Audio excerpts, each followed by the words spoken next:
ذرا سوچے ناظرین، کبھی ایسا ہو کہ آپ کہیں جا رہے ہوں، سنسان جگہ ہو، اور سامنے سے کوئی جانور آ جائے اور وہ جانور آپ سے بالکل آپ کی زبان میں کریکٹ لینگویج میں بات کرنے لگے، تو آپ کیسا فیل کریں گے؟ یقیناً آپ شاکڈ ہو جائیں گے، آپ حیران ہو جائیں گے کہ شاید میں کوئی ڈریم، کوئی خواب دیکھ رہا ہوں، یا یہ کوئی جانور نہیں، کوئی اور چیز ہے جو جانور بن کر میرے سامنے آ گیا ہے۔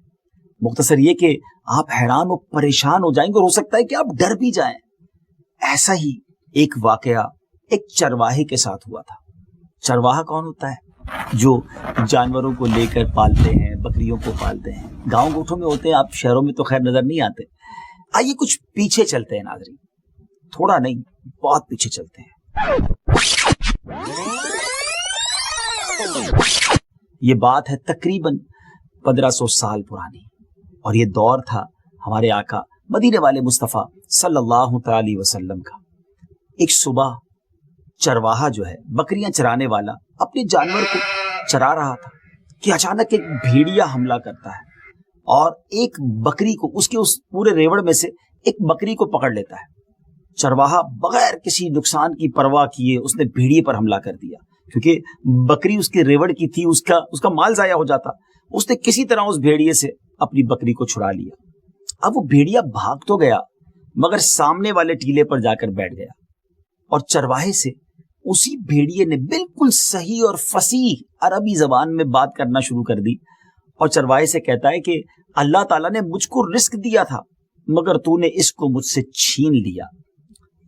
چرواہا یہ سن کر حیران ہو گیا اور کہنے لگا، خدا کی قسم، میں نے آج سے زیادہ کبھی کوئی حیرت والی بات، حیرت انگیز اور تعجب خیز منظر نہیں دیکھا کہ ایک بھیڑیا مجھ سے عربی زبان میں کلام کر رہا ہے۔ تو بھیڑیا کہنے لگا کہ اے چرواہے، اس سے بھی کہیں زیادہ عجیب بات تو یہ ہے کہ تو یہاں بکریاں چرا رہا ہے، اور تو اس نبی علیہ الصلوۃ والسلام کو چھوڑے ہوئے اور ان سے منہ موڑے ہوئے بیٹھا ہے جن سے زیادہ بزرگ اور بلند ہستی اس وقت ساری کائنات میں کوئی نہیں ہے۔ اس وقت جنت کے تمام دروازے کھلے ہوئے ہیں، اور سبحان اللہ، تمام اہل جنت اس نبی علیہ الصلوۃ والسلام کے ساتھیوں کی شان کا منظر دیکھ رہے ہیں، اور تیرے اور اس نبی علیہ الصلوۃ والسلام کے درمیان بس ایک گھاٹی کا فاصلہ ہے۔ کاش تو بھی اس نبی علیہ الصلوۃ والسلام کی خدمت میں حاضر ہو کر اللہ کے لشکروں کا ایک سپاہی بن جاتا۔ چرواہا اس گفتگو کو سن کر بڑا متاثر ہوا، اور کچھ سوچ کر بھیڑیے سے بولا کہ اگر میں ان نبی علیہ الصلوۃ والسلام کی بارگاہ میں چلا جاتا ہوں تو میری بکریوں کی حفاظت کون کرے گا؟ بھیڑیے نے جواب دیا کہ تیرے لوٹنے تک میں خود تیری بکریوں کی نگہبانی کروں گا۔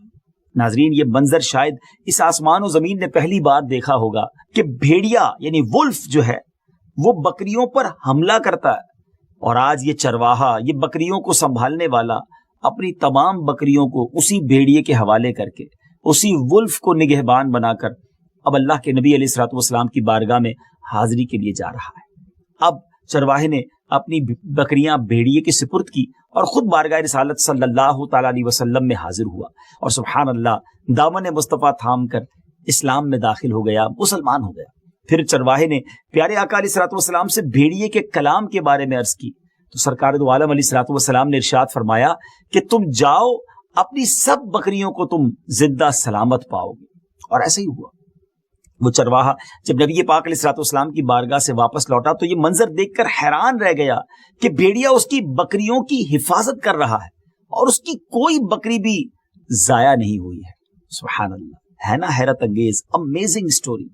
مگر ناظرین، آج تو ہم قیامت کی نشانیوں پر بات کر رہے ہیں نا، تو آج آپ سے بات بالکل کرتے ہیں، اور یہ ہم نے جو واقعہ بھی سنایا ہے یہ ہمارے ٹاپک سے بڑا ریلیٹڈ ہے کہ اللہ پاک چاہے تو وہ چیزیں جو کبھی نہیں بول سکتی، ہمارے سامنے ہماری زبان نہیں بول سکتی، وہ بھی بولنے لگ جاتی ہے۔ اور یہ بھی قیامت کی نشانیوں میں سے ایک نشانی ہے کہ ایسی چیزیں بات کریں گی جو بول نہیں سکتی۔ قیامت کی نشانیوں میں آج کی جو ایپیسوڈ ہے اس میں انشاءاللہ ان چیزوں پر بات ہوگی جو بولتی نہیں ہیں مگر وہ بولنے لگیں گی، اور یہ بھی قیامت کی نشانیوں میں سے ایک نشانی ہے۔ سبحان اللہ، صرف ایک ہی قصہ نہیں ایسا، بلکہ تاریخ میں بہت سارے ایسے واقعات ہیں۔ میرے آقا علیہ الصلوۃ والسلام کی بارگاہ میں جانور، درخت، پتے، پتھر، سبحان اللہ، کلام کیا کرتے اور سلام عرض کیا کرتے۔ سبحان اللہ۔ بہرحال آگے چلتے ہیں، اب بات کرتے ہیں ایک گوہ کی۔ گو کیا ہوتا ہے آپ اسکرین پر دیکھ بھی رہے ہوں گے، اگوانا انگریزی میں اس کو کہتے ہیں. اس کا واقعہ آپ کو سناتا ہوں. یہ خود نبی پاک علیہ الصلوۃ والسلام سے اس نے کلام کیا تھا. گو جو ہے ایک بڑی سی لیزرڈ، ایک بڑی سی چھپکلی آپ سمجھ لیں. آج بھی ہمارے گاؤں وغیرہ میں یہ نظر آ جاتا ہے، پاک شہروں میں خیر نظر نہیں آتا. تو اس گو کے کلام کرنے سے 1 2 100 200 نہیں 1000 لوگ مسلمان ہوئے تھے. ناظرین واقعہ بڑا ہی امیزنگ ہے. پیارے آقا علیہ الصلوۃ والسلام کچھ صحابہ کرام علیہم رضوان کے ساتھ تشریف فرما تھے. ایک گاؤں سے آرابی ولیجر تھا، گاؤں کا رہنے والا تھا. وہ آیا اور لوگوں سے پوچھا یہ کون ہے؟ تو لوگوں نے بتایا کہ یہ اللہ عز و جل کے سچے نبی ہیں. تو اس آرابی کے ساتھ گو اگوانا ہے یعنی وہ بھی تھی. اس نے کہا کہ حضور میں اس وقت تک آپ پر ایمان نہیں لاؤں گا جب تک میری یہ گو آپ کی نبوت کی گواہی نہ دے. ہے نا عجیب بات. اللہ اکبر. اب سارے لوگ حیران کہ یہ کیسا مطالبہ ہے، کیونکہ امیزنگ بات اس نے کر دی تھی. تو اب قربان جائیے نبی پاک علیہ الصلوۃ والسلام پر کہ آپ نے جب گو کو پکارا تو اس گوہ نے رپلائی میں کہا لبیک و سعدیک. سبحان اللہ. اور اتنی بلند آواز سے اس گوہ نے بات کی کہ تمام لوگوں نے سن لیا. پھر آپ علیہ الصلوۃ والسلام نے پوچھا کہ بتاؤ تمہارا معبود کون ہے؟ تو گوہ نے جواب دیا کہ میرا معبود وہ ہے کہ اس کا عرش آسمانوں میں ہے اور اس کی بادشاہی زمین میں ہے اور اس کی رحمت جنت میں ہے اور اس کا عذاب جہنم میں ہے. پھر آپ علیہ الصلوۃ والسلام نے پوچھا کہ اے گوہ یہ بتا کہ میں کون ہوں؟ تو اسی گوہ نے بلند آواز سے کہا کہ آپ رب العالمین کے رسول ہیں اور خاتم النبیین ہیں. جس نے آپ کو سچا مانا وہ کامیاب ہو گیا اور جس نے آپ کو جھٹلایا وہ نامراد ہو گیا. یہ منظر دیکھ کر عربی ایسا متاثر ہوا، اتنا انسپائر ہوا کہ فوراً ہی کلمہ پڑھ کر مسلمان ہو گیا اور کہنے لگا کہ یا رسول اللہ صلی اللہ تعالی علیہ وسلم میں جس وقت آپ کے پاس آیا تھا تو میری نظر میں روئے زمین پر آپ سے زیادہ ناپسند کوئی آدمی نہیں تھا، لیکن حضور اس وقت میرا یہ حال ہے کہ اب میرے نزدیک آپ سے زیادہ کوئی شخص محبوب نہیں ہے، بلکہ آپ تو میری جان سے بھی مجھے زیادہ پیارے ہو گئے ہیں. پیارے آقا علیہ الصلوۃ والسلام نے فرمایا خدا کے لیے حمد ہے جس نے تجھ کو ایسے دین کی ہدایت دی جو ہمیشہ غالب رہے گا اور کبھی مغلوب نہیں ہوگا. پھر آپ علیہ الصلوۃ والسلام نے صحابہ سے فرمایا کہ یہ ایک مفلس انسان ہے، تم لوگ اس کی مالی امداد 10 حاملہ یعنی 10 پریگننٹ اونٹنیاں دی جو بعد میں بچہ بھی دینے والی تھی. اللہ اکبر. اتنا مال، ابھی تو مسلمان ہی ہوا تھا اور اس کی جھولی کو گویا بھر دیا گیا. اب وہ عربی بہت خوش یہ سارا سامان لے کر اپنے گھر کی طرف جانے لگا. راستے میں دیکھا کہ اس کی قوم بنی سلیم کے 1000 سوار نیزہ لیے تلوار لیے چلے آ رہے ہیں. کہا کہ اے لوگوں کہاں جا رہے ہو؟ پورا لشکر لے کر کس ارادے سے چلے ہو؟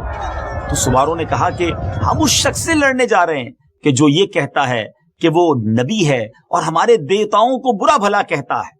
یہ سن کر آرابی نے بلند آواز سے ان کے سامنے کلمہ پڑھا اور اپنا سارا واقعہ سنایا کہ میں کیا دیکھ کر آ رہا ہوں. جب اس آرابی نے اسی گاؤں کا رہنے والا تھا نا، وہ قبیلے کے لوگ تھے، ان کے سامنے جب یہ ساری باتیں بتائیں تو سب نے لا الہ الا اللہ محمد الرسول اللہ صلی اللہ تعالی علیہ وسلم پڑھا. ماشاءاللہ سب کے سب مسلمان ہوئے، سب بارگاہ رسالت میں حاضر ہوئے. جب وہ آئے تو نبی پاک علیہ الصلوۃ والسلام ان کو دیکھ کر اس تیزی سے استقبال کے لیے کھڑے ہوئے کہ پیارے آقا علیہ الصلوۃ والسلام کی چادر مبارک بھی گویا زمین پر تشریف لے آئی اور سب نے نبی پاک علیہ الصلوۃ والسلام کی بارگاہ میں آ کر کلمہ پڑھا، مسلمان ہوئے، پیارے آقا کی رسالت کی گواہی دی. اور اب کیا عرض کرتے ہیں کہ حضور ہمیں جو حکم دیں گے ہم آپ کے ہر حکم پر فرما برداری کریں گے. آپ صلی اللہ تعالی علیہ وسلم نے ارشاد فرمایا کہ تم لوگ حضرت خالد بن ولید رضی اللہ تعالی عنہ کے جھنڈے کے نیچے اللہ کی راہ میں لڑتے رہو. حضرت عبداللہ بن عمر رضی اللہ تعالیٰ عنہما کا یہ بیان ہے کہ پیارے آقا علیہ الصلوۃ والسلام کے زمانے میں بنی سلیم کے سوا کوئی قبیلہ ایسا نہیں تھا جس کے 1000 افراد یعنی 1000 لوگ بیک وقت مسلمان ہوئے ہوں. سبحان اللہ. اور ایک یہی گو نہیں، ابھی میں آپ کو بتاتا ہوں کہ اور کتنی ساری چیزوں نے نبی پاک علیہ الصلوۃ والسلام سے کلام کیا اور انسانی زبان میں کلام کیا. مشہور زمانہ قصہ ہے کہ ابو جہل کے ہاتھ میں مٹھی میں کنکریوں نے کلمہ پڑھا. نبی پاک علیہ الصلوۃ والسلام جس تنے پر ٹیک لگا کر خطبہ دیتے تھے، جب وہ منبر بن گیا وہ تنا بھی انسانی زبان میں گویا بات بھی کرنے لگا، رونے بھی لگا. دیگر کئی چیزیں ہیں سبحان اللہ جو نبی پاک علیہ الصلوۃ والسلام کی بارگاہ میں آ کر کلام کرتی. یہ معجزات امید ہے آپ سن چکے ہوں گے. ناظرین پیچھے بھی اس طرف اشارہ کیا گیا کہ درندوں اور جانوروں کا بولنا قیامت کی نشانیوں میں سے ایک نشانی ہے. قیامت اس وقت تک نہیں آئے گی جب تک درندے اور جانور انسانوں سے کلام نہ کریں گے. اللہ اکبر. ایسی چیزیں جن کے بولنے کا تصور نہیں کیا جا سکتا، عام طور پر وہ چیزیں بولتی نہیں ہوں گی، لیکن اس وقت بولیں گی. یہاں تک کہ جوتوں کا تسمہ، شو لیس جو ہوتی ہے نا ہماری جوتے پہ جو لیسز باندھے جاتے ہیں، یہ بھی کوڑا جس سے مارا جاتا ہے یا جس کو جانور پر بھی استعمال کیا جاتا ہے، اس کی نوک بولے گی. آدمی کی ران، اس کو گھر میں جو کچھ ہوا وہ ساری معلومات دے گی. چنانچہ حدیث پاک میں ہے، رسول کریم صلی اللہ تعالی علیہ وسلم نے فرمایا، اس کی قسم جس کے قبضے میں میری جان ہے، قیامت نہ آئے گی حتیٰ کہ درندے انسانوں سے باتیں کریں گے، اور حتیٰ کہ آدمی سے اس کے کوڑے کا پھندنا یعنی نوک بات کرے گی، اور اس کے جوتے کا تسمہ باتیں کرے گا، اور اس کی ران اسے وہ سب خبر دے گی جو اس کے گھر والوں نے اس کے پیچھے کیا. اللہ اکبر. یعنی ناظرین، پرندے چرندے بعض نارملی جو جانور ہمارے آس پاس ہوتے ہیں نا، یعنی وہ تمام باتیں کریں گے اور عام انسانوں سے باتیں کریں گے. نبی پاک علیہ الصلوۃ والسلام کے معجزات تو آپ نے سنے نا. اس حدیث کے تحت علماء نے یہی لکھا کہ ہر قسم کے درندے پرندے چرند ہر قسم کے انسان سے باتیں کریں گے، اور وہ بھی اس انسان کی زبان میں کریں گے. اللہ اکبر. یعنی جو اس کی مدر لینگویج ہوگی نا، مادری زبان، اس میں بات کریں گے. اور جو آپ کے سامنے قیامت کی نشانیاں بیان کی گئیں کہ درندے کلام کریں گے، جوتے کا تسمہ اور کوڑے کا کنارہ آدمی سے بات کریں گے، اور آدمی کی ران اسے خبر دے گی، تو اس میں جو پہلی نشانی درندوں کے کلام کرنے والی وہ تو واقع ہو چکی ہے، جیسا کہ ہم نے آپ کو واقعات سنائے نبی پاک علیہ الصلوۃ والسلام کے. مگر باقی جو نشانیاں ہیں، یعنی جوتے کا تسمہ، شو لیسز، کوڑے کا کنارہ کا اس کا کلام کرنا، اور آدمی کی ران کا اس کو خبر دینا، اس حوالے سے علماء کے درمیان اختلاف ہے. بعض محققین فرماتے ہیں کہ یہ نشانیاں بھی پوری ہو چکی ہیں، اور اس حوالے سے وہ جدید چیزوں کی مثالیں بیان فرماتے ہیں.